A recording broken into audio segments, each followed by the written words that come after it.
Ladies and gentlemen, on day 45 of President Trump's return to power, we're witnessing something the establishment told you would never happen. America is rising again, not gradually, not tentatively, but with breathtaking speed and confidence. Mortgage rates have fallen for 7 straight weeks. Manufacturing is surging back to life. Small businesses are reporting renewed optimism. And why? Because leadership matters.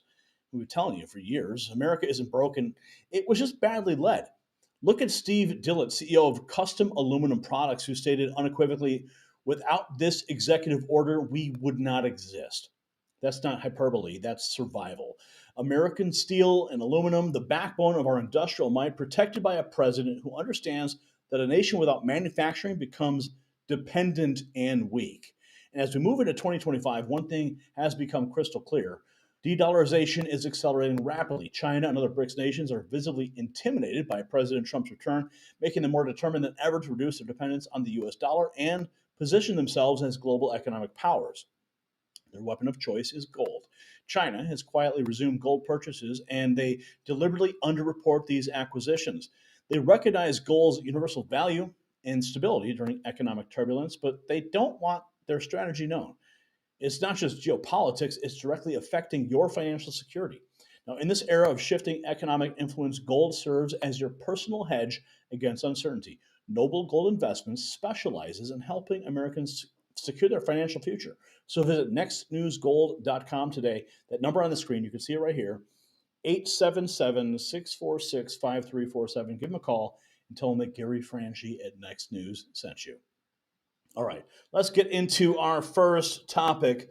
We got this here. This is just 3 hours ago. So we got some cutting edge breaking news. This is Secretary Burgum.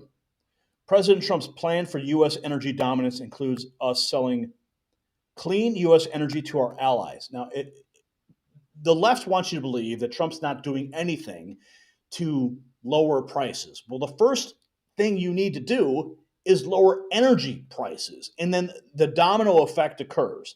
So let's check in. From Russia was, well, President Trump's plan, of course, for U.S. energy dominance includes us selling clean U.S. energy to our allies so they don't have to buy it from our adversaries. But part of the reason why Europe was buying from Russia was because President Biden and his administration put a ban on export facilities like we're here today. This is the most technologically advanced facility in the world. It's the largest construction project going on in North America, $18 billion of additional work that's going into this. And Chris and I had a chance to address today. There's over 6,000 patriotic American workers on site today building really the best of America because they're bringing prosperity at home and they're bringing peace to the world with the work they're doing here on this LNG export facility. Oh, you got to love it, man. Peace to the world. Energy dominance coming back. Here we have more from Secretary Wright talking about the ship behind them. Let's check in. Just in that one tank. Let's talk about what you were doing in Louisiana. This signifies what President Trump has promised, which is drill, baby, drill. And we're talking about liquefied natural gas, now not just being produced, but shipped and shipped directly to Europe. You bet, Will. The ship behind us, it arrived this morning from Germany. In less than 24 hours, it'll be loaded and sailing back to Germany. 100,000 homes in Europe can be heated and supplied with gas for a full year just in that one tanker behind us. This is unleashing American energy to the benefit of Americans and to the benefit of our friends and allies abroad. This is the way to peace. Let's talk about what... Let's go, baby. American exports. Fuel going out to Germany. Here we have Senator Jim Banks. While CNN is focused on playing politics, President Trump is focused on putting veterans first. His first term reforms transformed the VA by enhancing care, expanding choice, and ensuring accountability. Let's check in with that. Absolutely. For Americans that these VA cuts, and we're hearing, the 70,000 on the table here, that will not affect veteran care and benefits that they receive from the VA. Absolutely. I mean, President Trump is so pro-veteran. He had a great track record for veterans in his first term. I serve on the Veterans Committee in the Senate, and we're going to do so much more to make the VA work for our veterans by creating more community care and getting services directly to the veteran instead of more red tape. And that's what Doge is doing, is cutting red tape And Congress and the president, we're going to come in and work together to make the VA work better for veterans. We're just getting started. We're on a roll, but we're just getting started. We are just getting started. You guys know I love the Doge, right? The Doge is like first and forefront for everything happening by cutting all the fat. We got this. What's this? This is appears to be this Trump scene from a hit HBO series has taken the internet by storm. It's a must see. Okay, well, let's play it, but I know HBO doesn't like us. HBO Max is in the process of rolling out the third season, and the third episode of the third season just came out, and it has taken the internet by storm. We're going to cover it. But this show, before I get into it, it is great at storytelling. Cinematography is immaculate, but the social commentary is unmatched. Mike White, the creator of this, he just has a way of getting at the heart of what's happening socially in America. And that's why one of the recent scenes has the country talking. It's because the social commentary is unmatched. And I want to point out something. As you can see in the upper corner there, it says Bongino Report, early edition. Now, I've personally never seen this, but clearly this appears to be a pivot as Dan Bongino is now at the FBI. So this appears to be Evita, some big shoes to fill, right, with the Bongino Report. And she's covering this HBO series. Okay. You don't need to know anything about the show. It's not really relevant. The scene really speaks for itself, but just some brief context is that this clip I'm going to play for you, it features three friends. They're at a luxury vacation in Thailand. One woman in the green is from Los Angeles. The woman in the yellow is from New York. And the woman in the black and white is from Texas. They all grew up together. They're old friends, but they've obviously landed in different parts of the country and evolved as women over the years. And so they're kind of refamiliarizing themselves with each other. They're old friends and they're catching up. Okay, she already lost me. I'm not interested anymore. You guys can figure it out. I'll repost it. Okay, here we have, this is townhall.com, Gavin Newsom. Yeah, I heard about this. Gavin Newsom sitting down with Charlie Kirk. What? Who could have imagined that? Okay, here we have it. We got a clip. Wow. I want to see how Gavin Newsom slithers his way out of Charlie Kirk's questions. This is going to be good. And it's been. You are making a damn dent. Thank you. I'm kidding. But I appreciate that. I mean, it's the reason you're here, because I think people need to understand your success, your influence, what you've been up to, and the fact that you're on these college campus tours. And to your point, man, you just open up. I mean, you're like, ask me anything. Anything.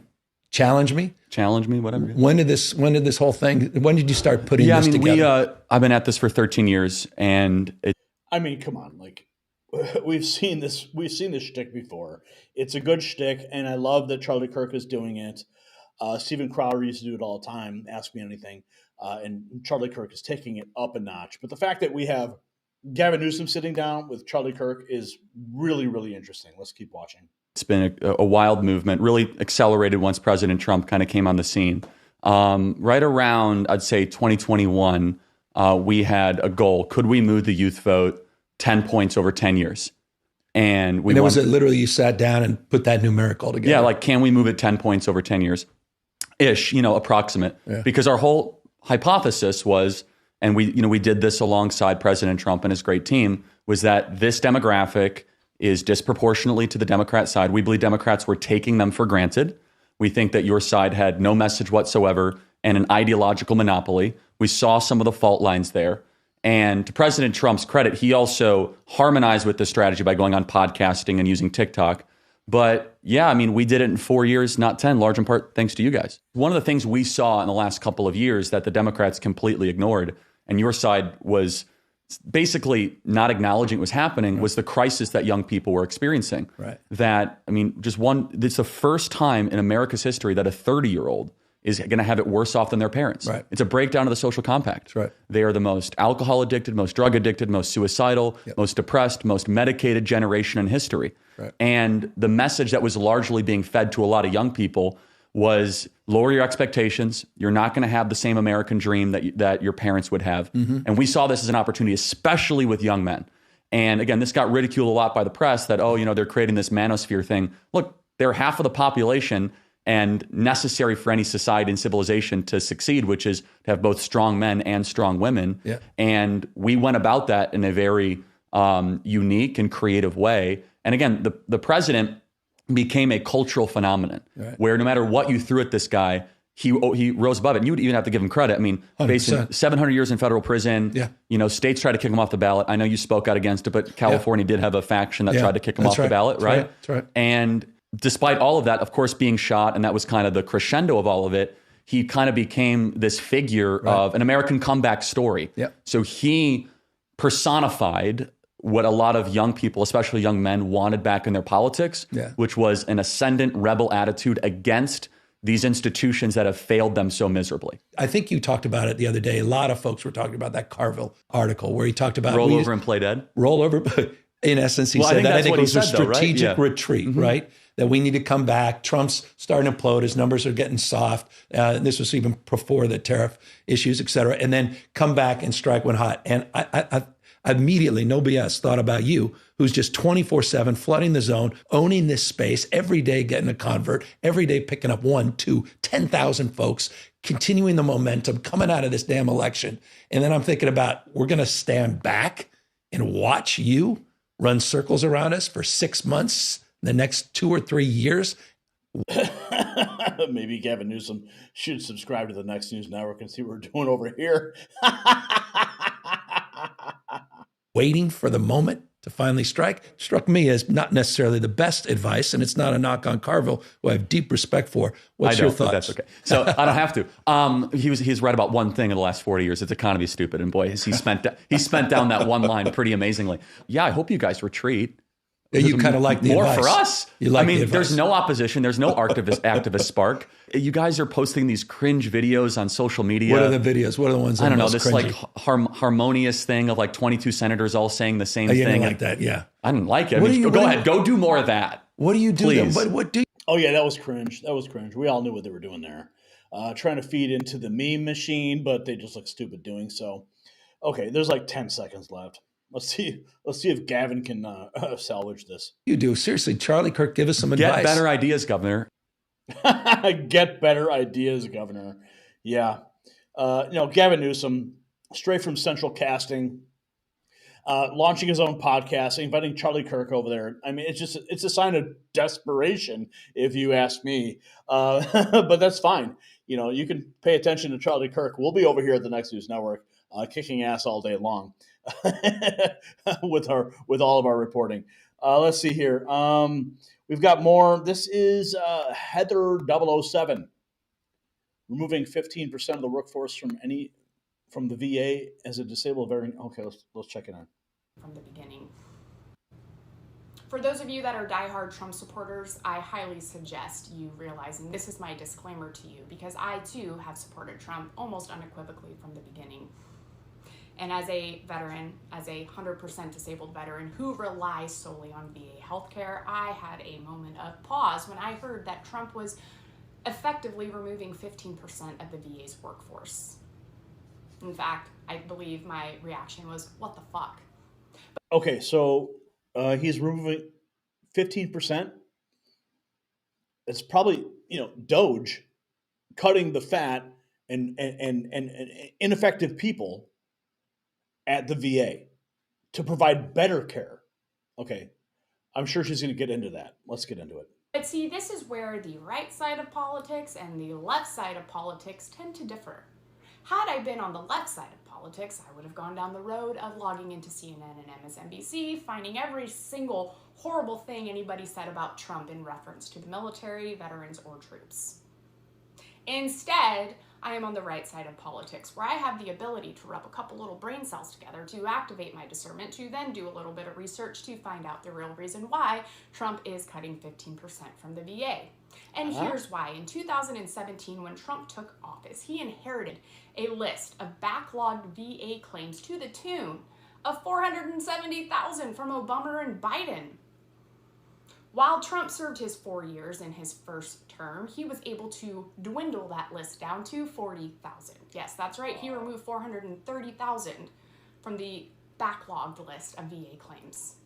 When Trump handed that list over to Biden, Biden then decided to up the VA's employment force by 15%, that's 70 to 80,000 workforce. Over the course of the 3 years since he's done that, do you know what the VA backlog is now? He has managed to multiply it by 5. There are over 200,000 backlogged VA claims. When Trump was in office, it was 40,000. Trump was able to dwindle almost 500,000 backlogged VA claims without the 15% boost that Biden added. So why in the world would Trump keep those 80,000 employees when he knows he can do better with less? Which means there is now 70 to 80,000 yearly salaries worth of money that can be dumped back into the treatment for its veterans. Boom! My only hope in all of this is, as a 100% disabled veteran who does rely solely on VA healthcare, is I can get in to an appointment when I have an issue in under 6 months. Wow. And I think Trump can do it. For those of you that are diehard. Oh, wow. See, this is the Trump effect. You're seeing it in real time. And we have people like this veteran who are revealing it. And I didn't see this clip, but I had a feeling this is where she was going. You know, Biden just boosting up the workforce and just creating more red tape for all these veterans to go through. President Trump is creating efficiency at the VA. And that is what is it about. Okay, so what do we have here? This is from Rapid Response 47 5 hours ago, Truth Social post. The golden age, this is President Trump, the golden age of America has just begun. Over the past 6 weeks, our administration has delivered on promises like no administration before it, always putting America first. Doge has been incredible success. And now that we have my cabinet in place, I have instructed the secretaries and leaderships to work with Doge on cost-cutting measures and staffing. As the secretaries learn about and understand the people working for the various departments, they can be very precise as to who will remain and who will go. We say the scalpel rather than the hatchet. The combination of them, Elon, Doge, and other great people will be able to do things at a historic level. He says, we had a historic meeting with the secretaries, Elon and others. It was a very positive one, very important. We cut levels down to where they should be, but it's also important to keep the best and the most productive people. You see, this is about efficiency. It's about providing the American people with actual services that the government can respond to, not just blasting out all this red tape. And how many times have you ever called the government? Can you even call the government and get an answer from something? No, it doesn't work. So President Trump is clearly working to streamline these things to give the American people better services from the government. Now, in my personal opinion, the government shouldn't be providing services to anybody. Okay? The only service they should be providing is ensuring that the Constitution is upheld. Okay? That they are bound down by the words of our founders. That's it. Like all this other stuff is just fluff. It is waste. So when Trump goes in there with Elon, I'm excited to watch this because we are getting closer to the intention of our founding fathers. Donald Trump, Elon Musk, they recognize this and they're bringing it full circle. So all these freaking bureaucracies, get rid of them. Get rid of them. They don't even need to exist. Okay? But, you've got these laws, you've got these statutes, and they're just going to keep, playing into that. We need the welfare clause, and da-da-da. Forget about it. All right? I appreciate he's using a scalpel. Sure. But bring the frickin', not the hatchet. Bring the frickin' chainsaw. Let's go. Okay, what's this? We have a special envoy to the Middle East, Steve Witkoff, talking about peace. Let's check out. Peace in the Middle East. We want to see peace. We want to see peace in the Middle East. Well, I should say the president wants to see peace, and we follow our commander-in-chief. We want to see peace in the Middle East. We want to see it in Ukraine. We want to see it all over the world. And we think all of these conflicts can be settled, and we're proving it every single day.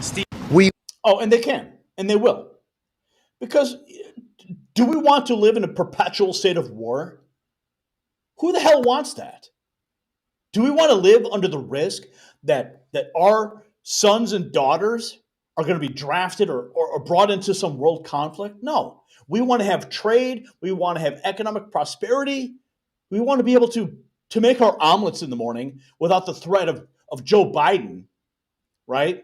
When he issued the order to kill all these chickens. And everyone's like, oh, Donald Trump, he's not making eggs cheap again. Well, we're just getting started, okay?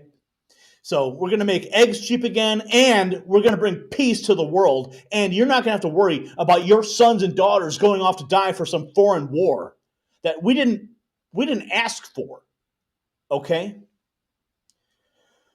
Oh, man. Okay, what else have we got here? What is this? This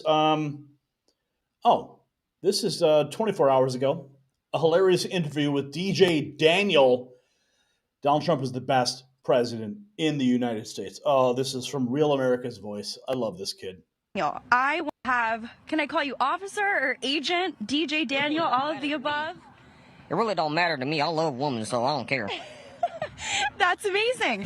DJ Daniel. He's like, I don't care. I love the women. Oh, man, this guy's a player. I want to ask you, first and foremost, do you love President Trump? And are you so excited to be here on the White House grounds? Obviously, because I gave him a great note that says Donald Trump is the best president of the United States of America. And why do you feel that way? Because honestly wanted to see Donald Trump in real life, and now it's actually came true. And to my friends, I know one of my friends told me to say this to Donald Trump, but I didn't say it to him. So good luck, buddy.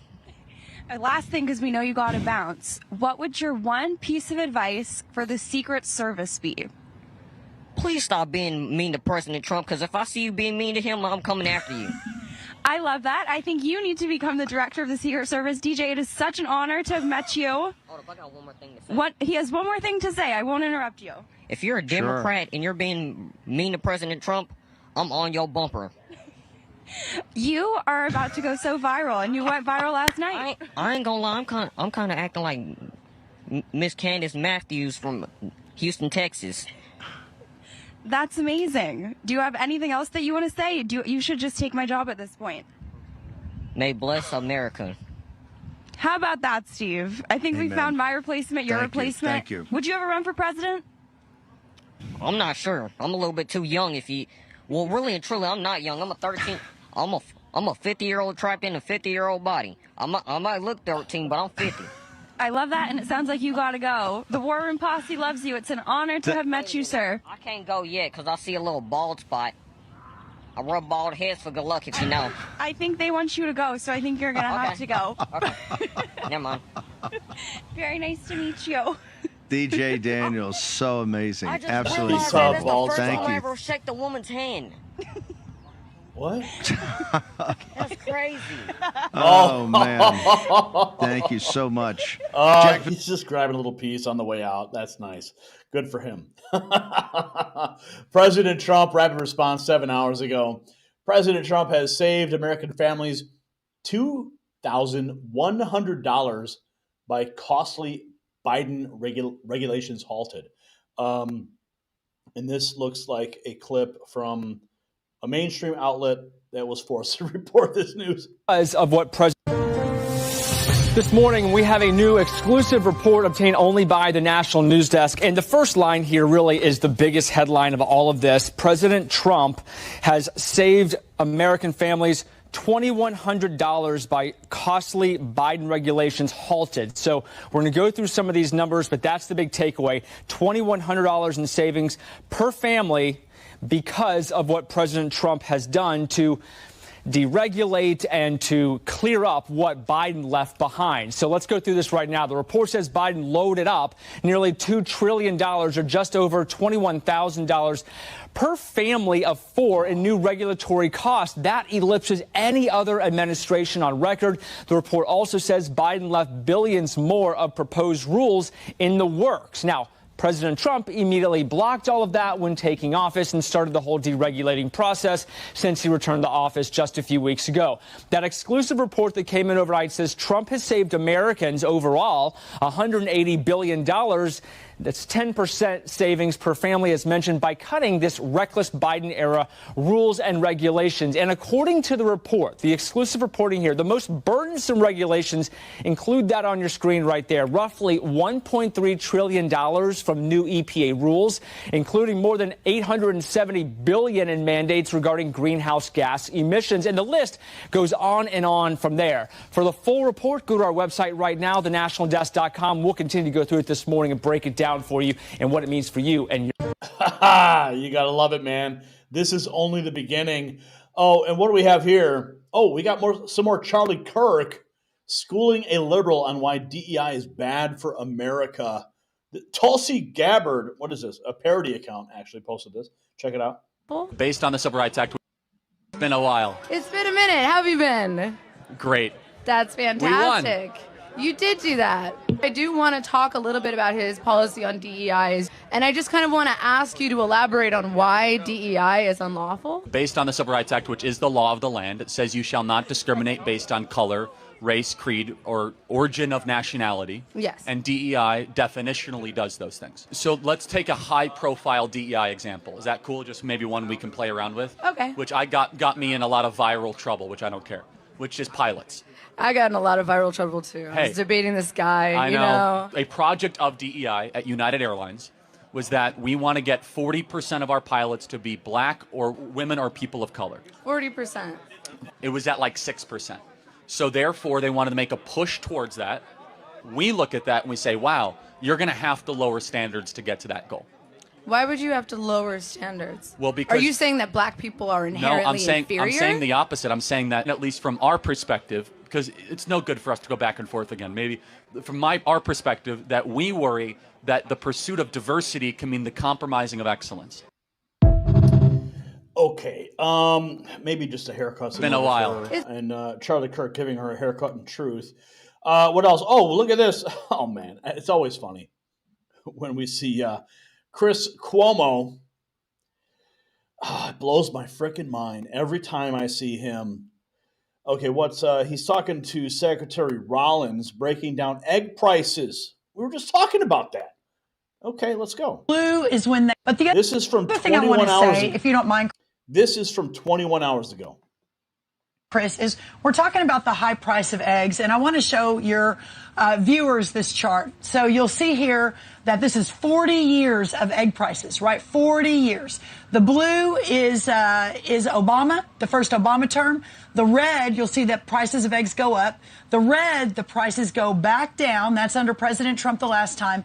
And then the blue is when they skyrocketed. So certainly avian flu has a lot to do with it, but it's also the high cost of inputs, the unbelievable amount of regulation, the shutting down of our export markets. We have a $49 billion deficit in our ag products since Joe Biden took office. Do you know how much of a deficit we had under President Trump when we left? Zero. So there's a lot more that goes into this than just the avian flu, and we're working really hard to address it. But the other... Yeah, avian flu, give us all a break here. Let's just make egg prices great again. What's this? We got Marco Rubio, and if you're wondering what that symbol is on his head, this was recorded on Ash Wednesday, so don't anyone get all freaked out about it, okay? Here he is talking about tired of watching videos every weekend where hostages are emaciated. His patience with it. You know how long we've been waiting for a long time in this country to have the kind of leadership with that kind of clarity. People don't realize the president meets with these people. He hears their stories. He's outraged, and rightfully so. He's tired of watching these videos every weekend where hostages that are emaciated are released and bodies are turned over, and sometimes it's the wrong bodies, and this 5 here and 3 there, and there's games that are being played. And he's lost his patience with it. He's been very clear about this from the beginning. He's created space and time for this to be solved, and now it's time for seeing it come to an end. It's enough of this already. These people have been in captivity now for over a year and a half. These are monsters. It needs to stop. And you know, I wish there were more international pressure along the same lines here. But I'm glad he's putting those statements out. I think he doesn't say these things and not mean it, as folks are finding out around the world. If he says he's going to do something, he'll do it. He'll do it. And so they better take that seriously. You know how. And he is doing it every single day. We have more. Here's an Abbey Gate bombing survivor, Marine Sergeant Tyler Vargas Andrews, talking about when he spoke directly with Donald Trump and Vice President Vance. Never wanted. Why do you trust the Trump administration to deliver the accountability that the Biden administration wasn't able to? You know, what I would say from my perspective is that, you know, let alone the former president never once speaking the names of the 13 Americans killed in action aloud publicly, the 11 Marines, 1 soldier, and 1 sailor. You know, when I spoke directly with President Trump and President Vance, you know, I spoke and said that, you know, saying that there needed to be accountability and that it was owed, strong leadership was owed to the American people as a whole. And, you know, they shook my hands and said that there would be. And, you know, President Trump himself, you know, I mentioned, you know, he's like, you were wounded at Abbey Gate, you know, and I was like, you know, yes, sir, Mr. President, you know, my friend and mentor Hoover was killed next to me. And he said, yes, you know, I know Darren Taylor Hoover and I know his family very well. And I mean, just for the president of the United States to speak his name, you know, Hoover was killed next to me. And, you know, just to have the president know who he is and to truly understand and be coherent enough to say and work with these families. And okay, I'm going to pause it real quick. Did you hear what he just said? Be coherent enough. I mean, that is a direct dig at the last administration. Joe Biden, incoherent. I mean, his wife was taking over cabinet meetings. Okay, Dr. Jill.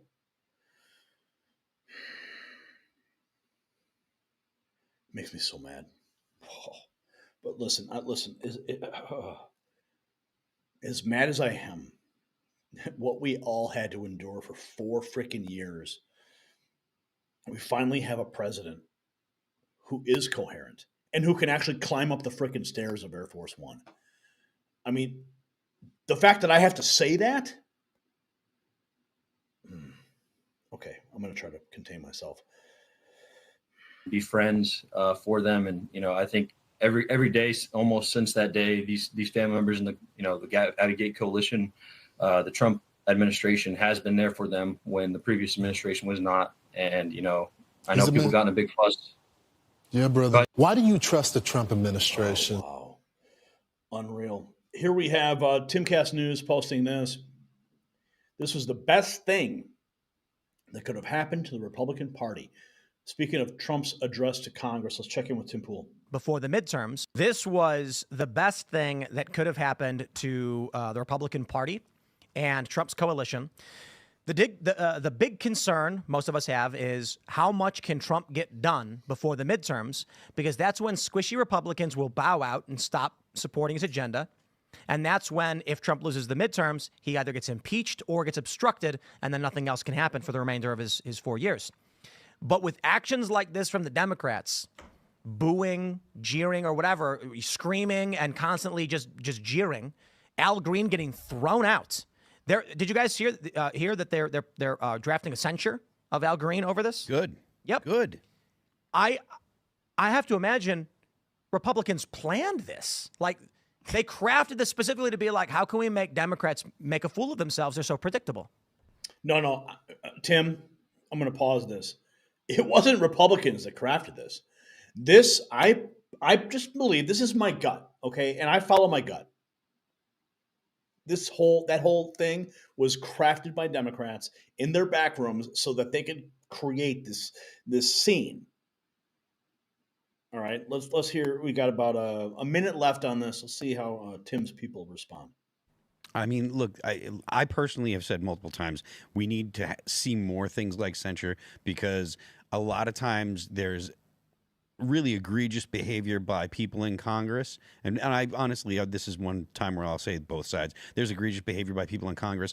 And because of the way that our political system works, there's not often repercussions. They don't get voted out of office, et cetera, et cetera. So there's got to be something to say, look, this guy's kind of a scumbag. And I think that censure, because removal from office is so difficult, censure, give it to him. Let him, at least let the record show that this person's trash. Yeah, well, and Al Green's been in public office since like the 70s.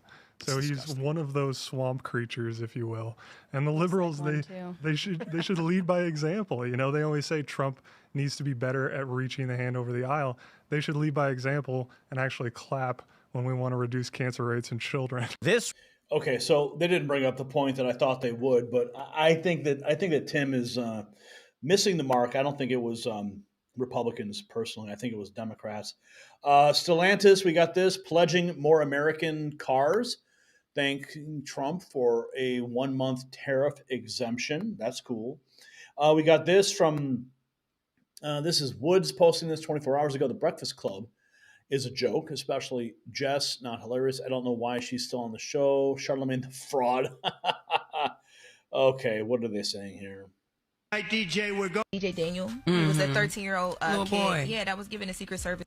Yeah, I'm not even going to play that. Okay, let's go to SBA Secretary Kelly. Small business comprise most of the manufacturers in America. Let's listen. $2 trillion.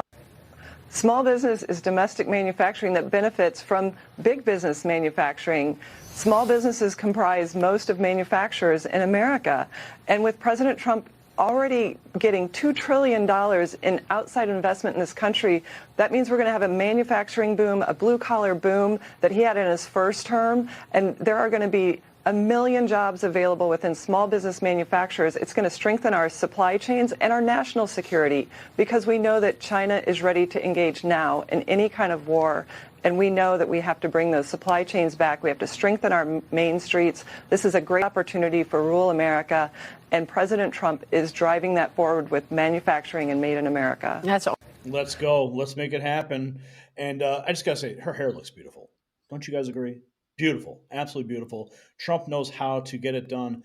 And we have this. This is posted by the White House. Actually, Angie, my wife, and she texted me this. She's like, you got to play this. You have to play this on the show. And this is President Trump meeting with 8 released hostages from Gaza, listening to their heartbreaking stories. Oh, man, I'm going to try to hold it together. Okay, they expressed gratitude for his unwavering efforts to bring them and others home. Okay, I'm sorry. All right, here. In captivity. Were you all taken on October 6th? Yes. So this was hell, huh? It was the worst thing that anybody can go through. One of the days they handcuffed one of the boys that was with us, and when he came, and he brought a cutter, and he cut his hand and smiled. They used to eat in front of us while they starved us. It's a miracle. That you're living? Yes. I was kidnapped on 7 October. My wife and my 2 daughters being murdered on the same day. I was held in captivity 491 days. I've been suffered there from starvation, violence, and humiliations daily.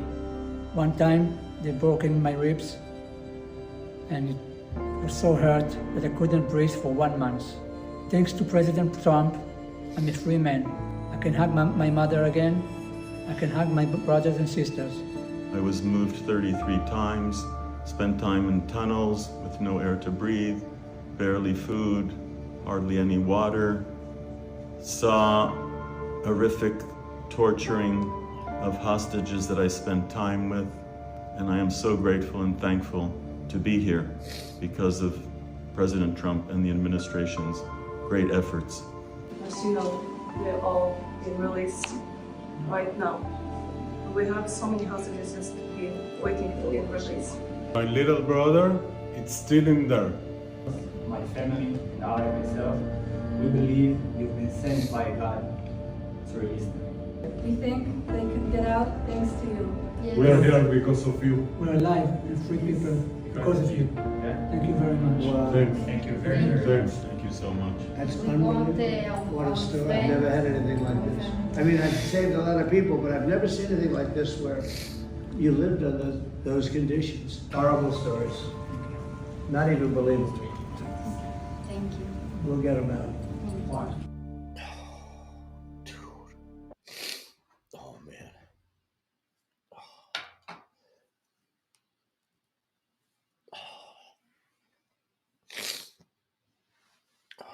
Sorry, guys.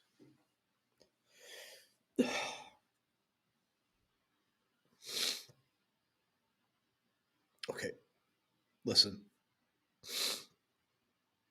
Where the hell is Biden? Trump's getting these people out. Where the hell was Biden this whole time? This guy couldn't even figure out what flavor ice cream he wanted. And now we have Trump finally bringing some justice to these people. Bringing them to the Oval Office, giving them the respect they deserve, and highlighting their stories. Oh, goodness. I'm sorry.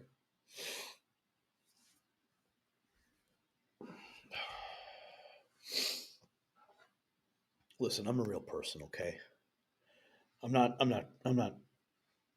trying to play some frickin' game here. This is real life, and it's time to end this stuff, man. It's time to end these frickin' wars. It's time to bring peace. And all we saw with Biden for how many years? Just send more money, send more bullets, send more tanks. Keep feeding the war machine. Well, people like this end up getting grinded by it. I'm so thankful that Trump is back, because now we finally have like true justice. Oh, man. Oh. You know, Angie sent me that link and she wanted me to play it. And, you know, to be honest with you, I saw it yesterday and and we could have played it yesterday, but you know what? It was too much. Like sometimes I have to insulate myself from some of the realities that we face in the news every day. And there it is. You know, I hadn't seen that before. This is the first time I saw that clip with you guys. So this is not like some fake freaking tears. Oh, Franchi, you're a softy. Well, piss off, okay? We're talking about real American lives, real lives, humanity. Okay, I'm sorry, guys. Finally, though, we're seeing some real justice happening. Okay, let me get back to the. Sorry, that really messed me up. This is 8 hours ago. Rapid response 47. President Trump posting this on Truth Social with respect to what happened in Mexico.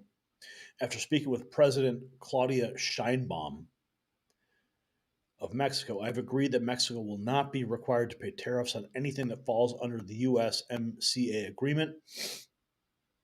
This agreement is until April 2nd. I did this as an accommodation and out of respect for President Sheinbaum.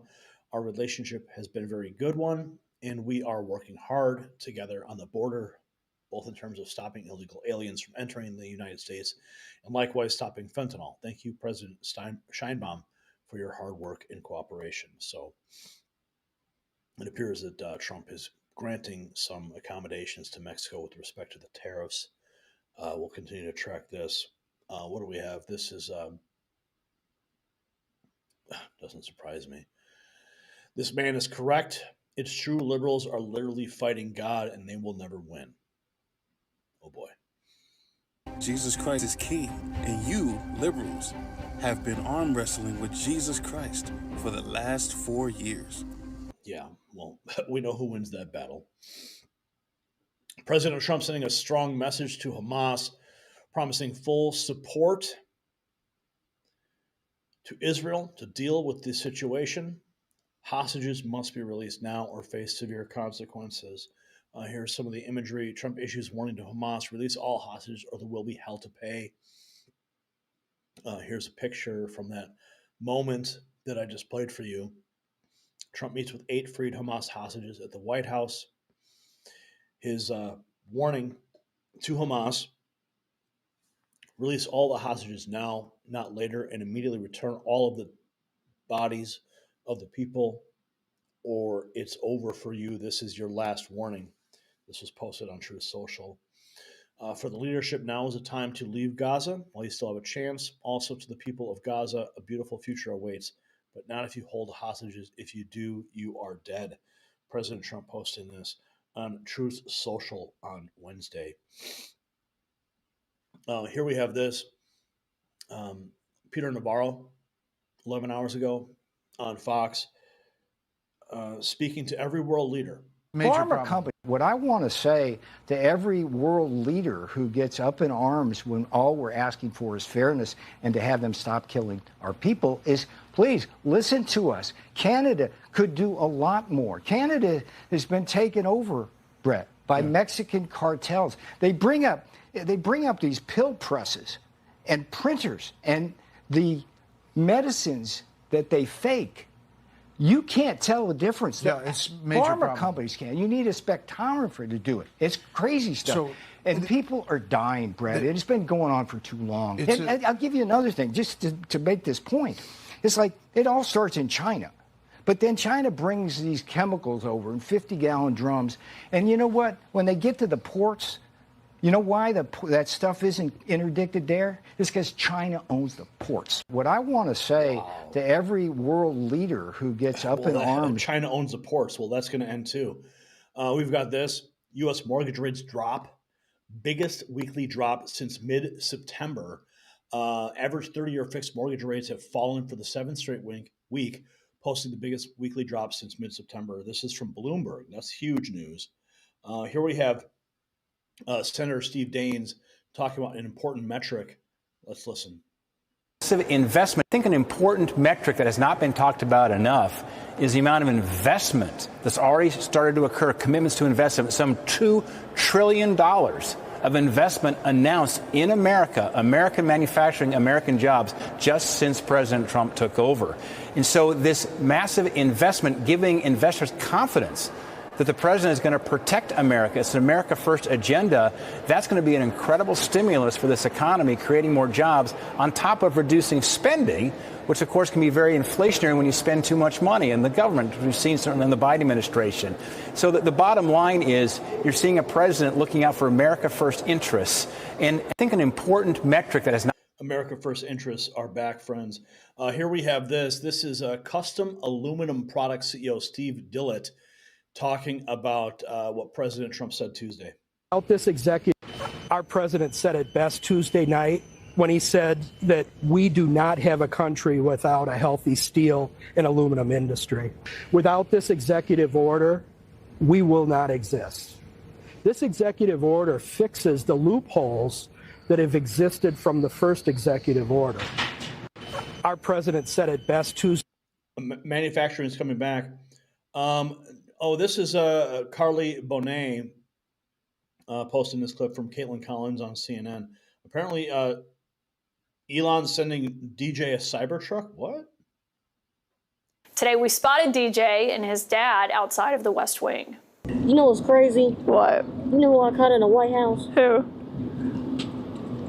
Who made the Teslas? That Elon. You saw him? Yes, I caught him in the hallway. Did you say hi to him? Mm-hmm. And what did he say? Can you do me a big favor? When we get back to Houston, can you send us a Cybertruck down there? And did Elon Musk say he'd send you a Tesla? Mm-hmm. A Cybertruck? Mm-hmm. I love it. We'll follow up with DJ to see if that happens.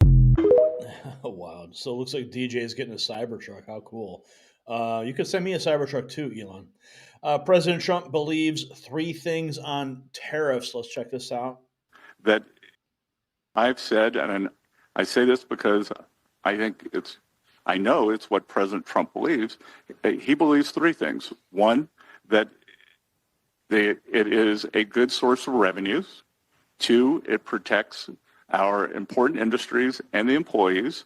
And three, he's added a third leg to the stool, and he uses it for negotiating. I've said, and there's more. Let's keep going.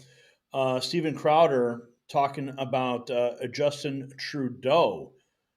Yeah, check this out. Long time. You've some key indisputable facts. Okay, number one, Canada does have tariffs. They've had tariffs for a long time. You've seen the numbers circulating. They're quite a bit more complicated than that, but Canada has had tariffs that are significantly more than the United States. Okay, key fact number two, Canada does this as a form of economic protectionism, by their own words, while criticizing the USA for doing the same. That's why they have these tariffs, for example, like dairy. We'll get into that. Key fact number three, this actually ends up hurting Canadian consumers far more than the USA and far more than Canadians realize. Key fact number four, free trade, meaning if these tariffs from Canada went away, would effectively mean that Canada would be the 51st state.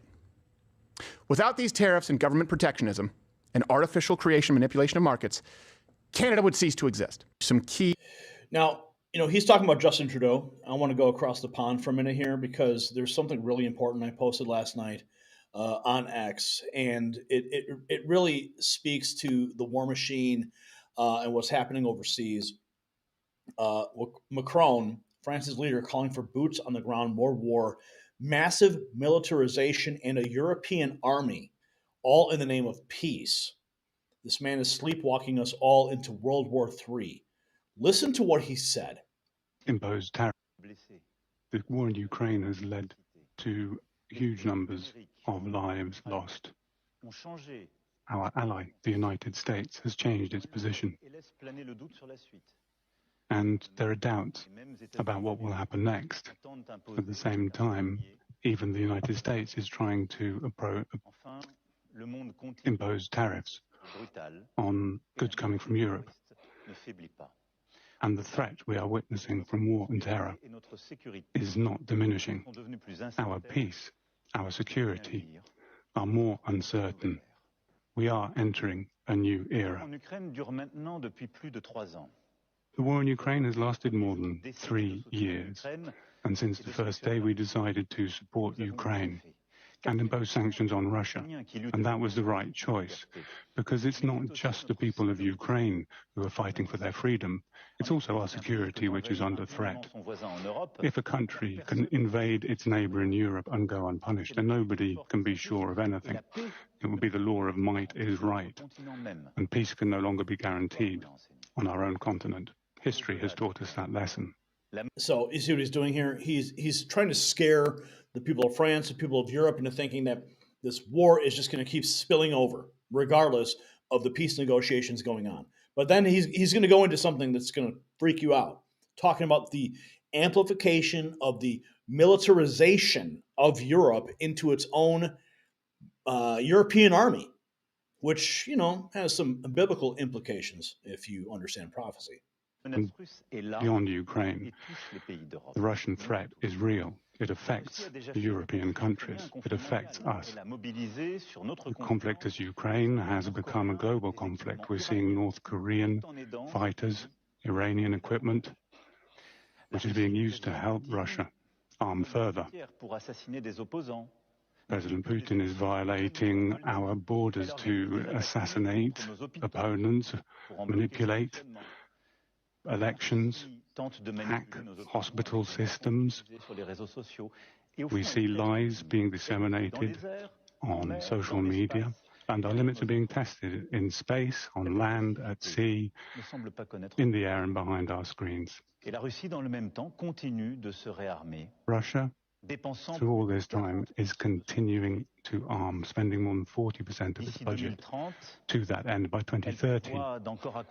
Russia plans to increase its army to have 300,000 additional soldiers, 3,000 rather extra jet fighters. Who can believe that in this context, Russia will stop at Ukraine. Russia has become and will remain a threat to France and Europe. It is something I deeply regret. But in the long term, you see, he's continuing to fearmonger. Oh, Russia's not going to stop. They're not going to stop. They're not going to stop Ukraine. This is the narrative they've been pushing since the Ukraine war began. Peace will return to our continent with a pacified Russia. But we have to look at the situation before us. To remain a spectator in this dangerous world would be crazy. We need, without any further ado, to take steps to guarantee the security of France, Europe and Ukraine first. All of the initiatives for peace are going in the right direction, and I welcome them. And we need to continue to help Ukrainians resist until they can negotiate with Russia a solid and lasting peace for themselves and for all of us. The path to peace cannot be achieved by abandoning Ukraine. We cannot conclude peace at any price, according to Russian dictate. The price of peace cannot be the collapse of Ukraine, nor can it be based on a weak ceasefire. And we've had experience of this in the past as well. We cannot forget. But Russia started its invasion of Ukraine in 2014, and we negotiated the Minsk Accords ceasefire. That was something that Russia didn't respect.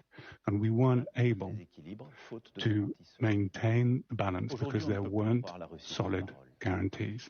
So we can't take Russia at its word. Russia has a right to peace and security for itself.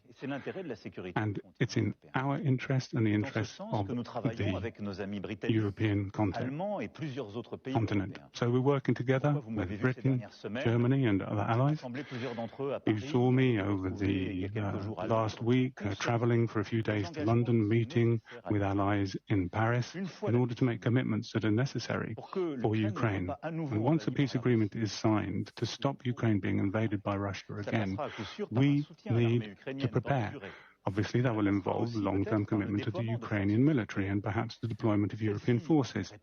Perhaps the deployment of European forces. Do you hear? Listen, keep listening.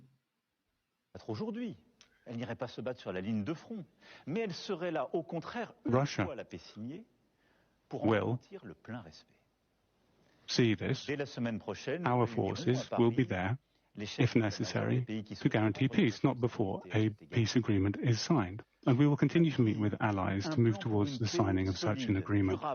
It's a plan for a lasting, solid, verifiable peace agreement, which we're working on with European partners and Ukraine, and which I went to advocate for in the United States just a few days ago. I want to believe that the US will stand by our side, but we have to be ready for that not to be the case. Whether we reach peace in Ukraine soon or not, we need to be able to recognize the Russian threat and better defend ourselves in order to deter such attacks. Whatever happens, we need to provide ourselves with more arms, more equipment in terms of defense, to provide a dissuasive force. And we're committed on that path. We need to do more than we've done in the past to reinforce our defense and security. The future of Europe cannot be decided on in Moscow or Washington. Since the fall of the Berlin Wall, we have seen 3 decades which are now behind us. We're moving on to a new age. We're meeting with the Commission tomorrow, the President of the European Council, for an extraordinary summit. We'll take a number of long-awaited steps which we've been proposing for a number of years, increase in military expenditure, which is something that will be allowed without having it to be subject to deficit rules.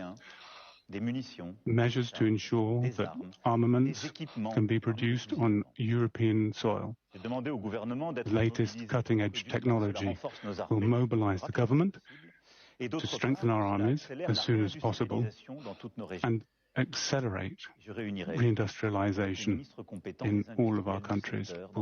Okay, so you hear what he's saying. He's talking about amplifying the military buildup of Europe so that they can go ahead and create this quote-unquote peacekeeping force on their own in case they feel like Donald Trump's just going to abandon Europe altogether. No, all Trump is asking for is peace, and he's asking for NATO to step up and pay the bills.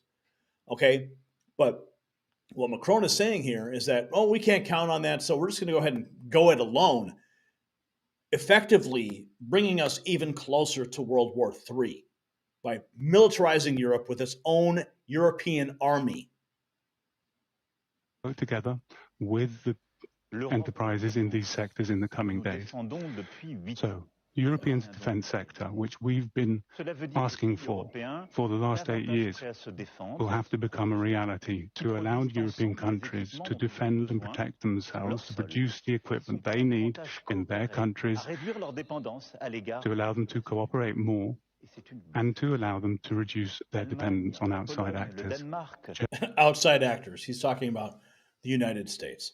Okay, so this is on my X account. It's a 13-minute clip. I'm not going to play the whole thing, but you guys get the gist of what he's talking about. Okay, so we're going to continue to. I'll play a little bit more, but let's keep going. Germany, Poland, Denmark, Baltic states, and many of our partners have announced unprecedented efforts in terms of military spending. So as we look ahead to these actions, France has to recognize its special status. We have the most efficient, effective army in Europe. Because of the choices made by our forefathers after the Second World War, we have a nuclear deterrent, which protects us a lot more than many of our other neighbors. But we didn't expect, or rather, it wasn't necessary to await the invasion of Ukraine. He's talking about, oh, we have a nuclear deterrent. Really? Yeah. Does that give you guys any peace of mind there? Listen, we just want peace. Okay, we don't want nuclear war. We don't want World War III. Okay, so let's just get this whole thing resolved. I mean, President Trump is doing amazing things in the United States, an economic revival, peace. But it's not just about numbers on a spreadsheet. It's about American families keeping their homes. It's about workers returning to manufacturing jobs with dignity and purpose. It's about the restoration of our nation's industrial base, the foundation of our national security and sovereignty.